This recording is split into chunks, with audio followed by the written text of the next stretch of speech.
Le doy la palabra ahora a Clemente.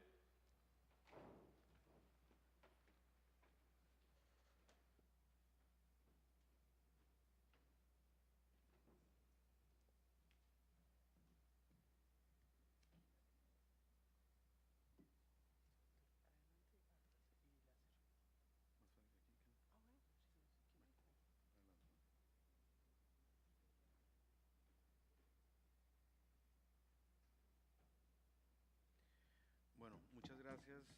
Un saludo muy especial a la doctora Estela, a sus fiduciarias por esta invitación.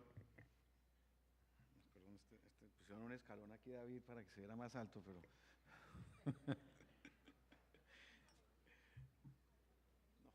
No, tranquilo. Al regulador, para que se vea más alto. Un saludo muy especial al supervisor, digamos, por estar en este evento, los senadores y a todos los participantes. Para mí realmente es un placer venir a estas discusiones sobre cómo seguir en este esfuerzo que llevamos más de por lo menos 20 años tratando de profundizar el mercado de capitales y cómo lograr que nuestro mercado tenga muchísima más utilidad, digamos, para financiar grandes programas. Y yo lo que les vengo a contar un poco es cómo vamos en este programa de la 4G, que creo que es para mí tal vez una de las oportunidades más grandes que puede tener el mercado de capitales de tener activos y activos importantes en los próximos 10 o 12 años. Y por lo tanto, esta es una apuesta a la cual yo creo que todos ustedes le deben apostar, digamos, e involucrarse en una forma más activa en el desarrollo de este mercado. Cuando uno mira solamente el tamaño, y no olvídense, este es el programa más grande de los países emergentes hoy en día de carreteras por concesión que se está desarrollando. O sea, es un programa realmente ambicioso, es un programa que para muchos era imposible de hacer y creo que, como verán, el proceso va avanzando bien. Siguen existiendo retos, pero creo que los hemos venido superando uno a uno y vamos a seguirlo haciendo. Es un programa de 20 billones, cerca de 40 proyectos, más de 8.000 kilómetros de vías. Cuando uno mira en qué va, y me voy a concentrar tal vez en la parte del programa que ya está adjudicada, digamos que yo creo que es como el punto de arranque, hay 30 concesiones ya aprobadas, o sea, no estamos hablando de cosas que van a pasar, no, son 30 concesiones ya aprobadas por un valor cercano a 37 billones de pesos, de las cuales adjudicadas hay 28, hay 2 todavía por adjudicar. De esas, y aquí un poco para aclarar, porque se genera un poco de confusión a veces cuando se habla del famoso cierre ANI y el cierres financieros. Cierre ANI es un concepto legal que introdujo la ANI para tener una medición de qué tan avanzada iban los cierres financieros de los proyectos. Eso ha generado la confusión de que cuando se decía que había y hay 10 proyectos que han hecho cierre financiero ANI, el concepto pues generó la confusión de que es que ya había un cierre contractual, ya había emisiones, ya había créditos firmados. No, es una medición de qué nivel de avance tienen los cierres financieros. Son cartas en firme generadas por entidades financieras que ya le dan a uno una certeza que el proceso va muy avanzado, sin embargo no tienen cierres todavía. Entonces los que tienen realmente cierre de la primera ola son 5, pero son 5 proyectos muy importantes. Y tenemos uno que hará cierre, yo creo que en 1 o 2 semanas, y los otros 2 que se van a demorar tal vez un mes y medio más. Pero básicamente ya la financiación está conseguida. Lo único que falta es finalizar todo el tema contractual de los contratos de crédito. ¿Y cómo nos fue? ¿Cómo nos fue y cómo lo hicimos? Digamos, como ven, estos primeros 8 proyectos de la primera ola, que son los que realmente ya han logrado ese nivel de certeza de financiación, lo que es interesante fue los resultados. Hace más o menos un año y medio, el mercado esperaba que la primera ola le iban a financiar básicamente los bancos y lo iban a financiar 2 bancos. Los 2 grandes bancos de Colombia que habían estado históricamente en infraestructura. ¿Cuál es el resultado? Que la banca local, importante y seguirá siendo importante, participó con un 47% de esa financiación. Pero lo más sorprendente, y lo digo con total incluso sorpresa, fue que logramos movilizar 18% de mercado de capitales. O sea que en estos primeros 8 cierres estamos movilizando el 18% de la financiación viene de mercado de capitales, principalmente de emisiones de bonos, y ahorita les voy a mostrar 4 emisiones de bonos que ya se hicieron, de 2 proyectos, pero también en forma muy importante la entrada de los fondos de deuda, 2 fondos que se establecieron, No esperábamos que iban a alcanzar a entrar a la primera ola porque el proceso de conformación de los fondos tomó tiempo. Sin embargo, logramos que entraran ya en 2 proyectos y posiblemente entren en uno tercero. Su gran rol va a estar en la segunda y tercera ola, pero ya lograron entrar con cerca de un 3 a 4% de la financiación. Y otra que fue una sorpresa interesante para muchos fue el interés de la banca internacional de entrar. La banca internacional llegó con cerca del 18%, hemos tenido una diversidad de bancos y entraron, para sorpresa también de muchos, con unos plazos que no se están dando ya hoy realmente incluso en los mercados internacionales. O sea, fueron operaciones de crédito de cerca de 18 años que incluso en el mercado internacional, dado temas de Basilea, los bancos internacionales se han ido acortando a 10, 12 años los que hacen financiación de proyectos. Sin embargo, en esta primera hora logramos que estos bancos entraran con 18 años. Entonces, desde una óptica de estrategia, que fue desde el principio la nuestra, es diversifiquemos, busquemos todos los actores, busquemos cómo involucramos a todos los actores. Yo creo que se ha logrado y se ha logrado bien como lo ven. Entonces, un buen arranque siempre garantiza y nos da muchísimo más confianza para que los próximos olas van a tener una financiación, ojalá, del mismo nivel de diversidad.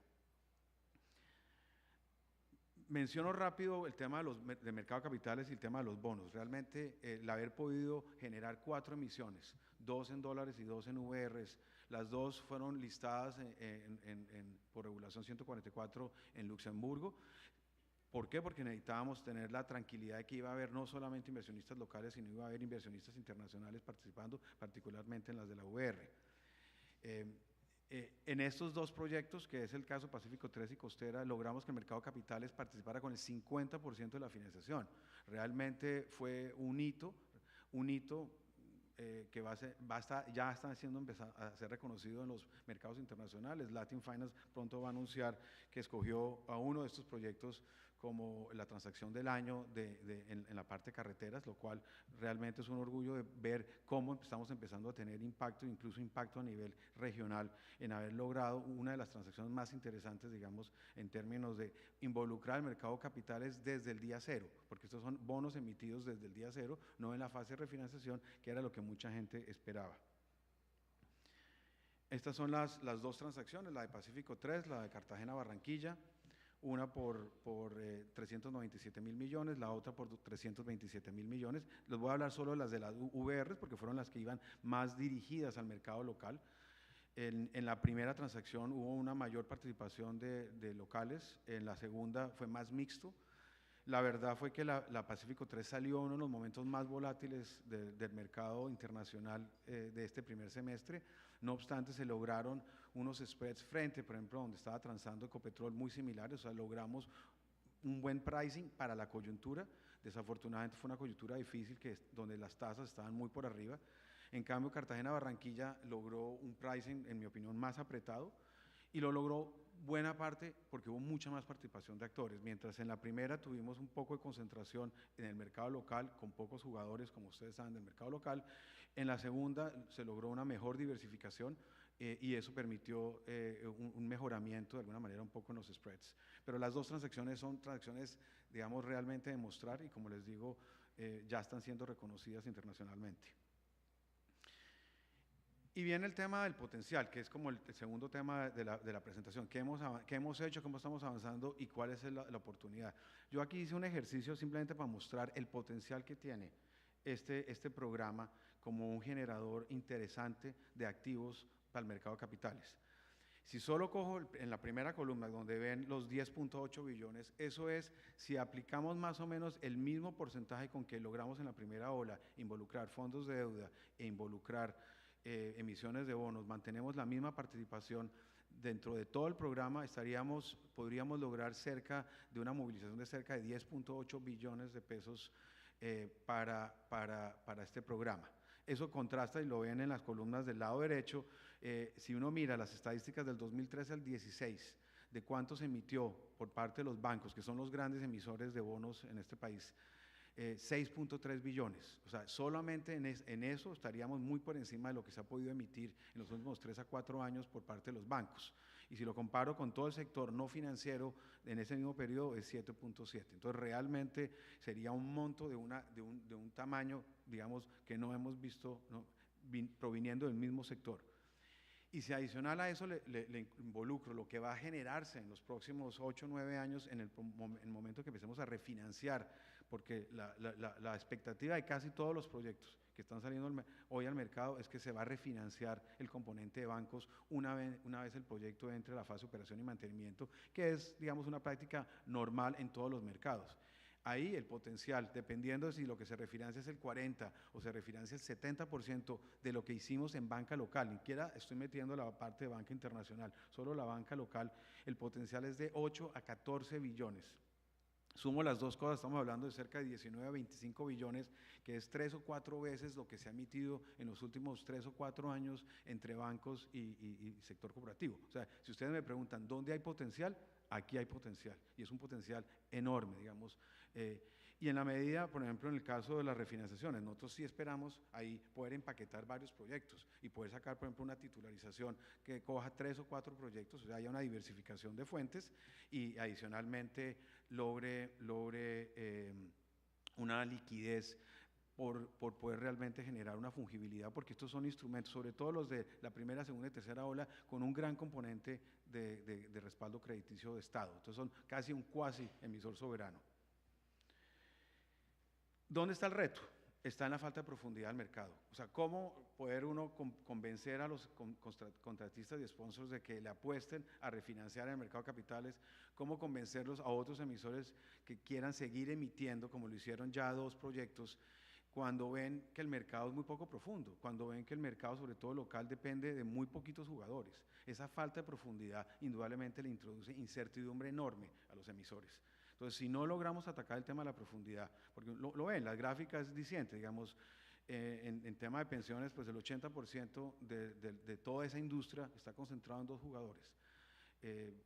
Realmente eso le genera muchísima incertidumbre a cualquier emisor, saber que está en manos de muy poquitos jugadores, donde no hay profundidad, donde no hay perfiles diferentes, donde hay mucha homogeneidad y pocos jugadores, eso no es un mercado profundo. Entonces, es necesario trabajar en ese frente.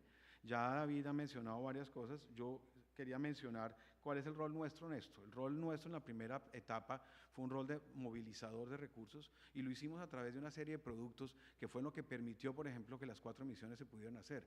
Nosotros desarrollamos un producto, una línea de liquidez, que fue lo que le permitió a esas emisiones lograr grado de inversión, porque contraatacó, digamos, uno de los riesgos que más le preocupaba a los inversionistas y a los bancos, y por eso se logró eso. Digamos, también hemos empujado mucho la parte de estandarización de Project Finance. Ayer Marulanda mencionaba precisamente que aquí Colombia no había experiencia, no había track record en Project Finance.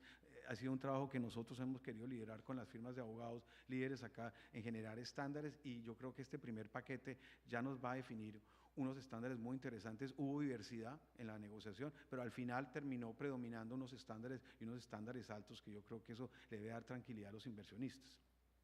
Con la llegada de los 2.5 billones que nos entran como capital regulatorio, esto nos va a nosotros a potenciar en la etapa que sabemos va a ser más difícil, porque ya habiendo colocado cerca de 14 billones y ahora faltan otros 20 y pico billones, sabemos que va a ser difícil la segunda y tercera ola. Sin embargo, nosotros venimos y entramos reencauchados con 2.5 billones de capital, lo cual nos va a permitir hacer muchas cosas que yo creo que va a ser interesante para ayudar a que el programa siga siendo exitoso.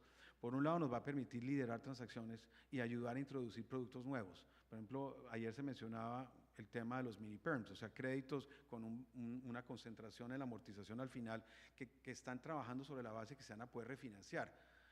Esa base de esa credibilidad de que sí se pueden refinanciar va a depender de que el mercado empiece a tener esa profundidad, porque eso le va a dar tranquilidad a los emisores y le va a dar tranquilidad a los bancos de saber que esa emisión se va a poder refinanciar. Obviamente la idea es dar 1 o 2 años para que esa refinanciación se dé, que yo creo que sería un tiempo adecuado para que la refinanciación se pueda dar, pero hay que impulsar ese tipo de estructuras.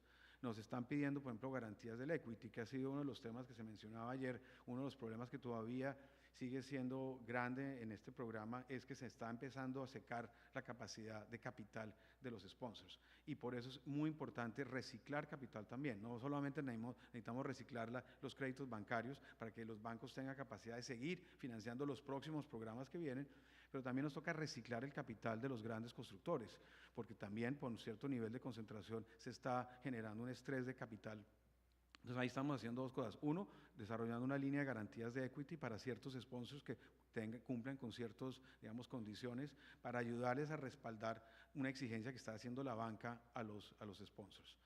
Pero lo otro que es tal vez lo más interesante, estamos empezando a desarrollar una estrategia que se los iremos contando más adelante para realmente ayudar a traer unos inversionistas de capital, de portafolio muy fuertes para involucrarse en el proyecto, para ayudar a reciclar el capital de los contratistas de hoy. Y lo vamos a hacer de pronto con una modalidad donde esperamos traer a nuestros institucionales locales para que ellos también aprendan de hacer inversiones directas, de coinversiones, digamos, y lo vamos a hacer de la mano de gente con toda la experiencia en el mundo en esto, buscando precisamente generar capacidad y también traer mayores recursos de afuera. Entonces, ahí vamos a ayudar a reciclar y a enriquecer el capital del proyecto. Y viene ya para terminar, donde vemos nosotros pues el reto, entonces para que esto lo podamos hacer, es nuevamente profundización. Hay varias iniciativas, ya David mencionó varias, por ejemplo el tema de la Alianza del Pacífico, que nos parece que puede tener un impacto enorme, relativamente rápido. O sea, hay iniciativas que pueden tener un impacto relativamente rápido y grande, otras que van a tomar tiempo. Hay que trabajar en las cuatro. Pero las dos que tienen mayor impacto y más potencial en el corto plazo, pues es la Alianza del Pacífico y una reforma del FOMPET. Y esa es a la que yo quiero referirme rápido, porque creo que es donde hoy, sobre todo porque esta es la industria que ha venido administrando esos recursos, aquí hay un potencial grande si se hace una reingeniería radical de la forma que se viene gestionando. Si uno mira simplemente la diferencia entre el régimen de pensiones moderado, que es como el referente que tiene el FOMPET, y mira la estructura, digamos, del portafolio del FOMPET, miren lo radicalmente diferente que es. Mientras uno tiene una concentración enorme, digamos, en deuda pública y en bancos. Digamos, básicamente el FOMPET viene financiando al gobierno y a los bancos. Miren cómo se ha venido dando esa diversificación en los fondos de pensiones, donde la mitad del portafolio es renta variable, deuda pública solo representa el 34%, y aún así tenemos un reto incluso que los fondos de pensiones introduzcan más deuda corporativa, tomen más instrumentos más ilíquidos pero de mejor rentabilidad, pero eso requiere gestión, eso requiere capacidad, eso requiere conocimiento realmente del análisis de riesgo de las emisiones, digamos, pero eso les va a garantizar que si lo hacen bien y en una estructura de portafolio diversificado, pues pueden lograr rentabilidades importantes.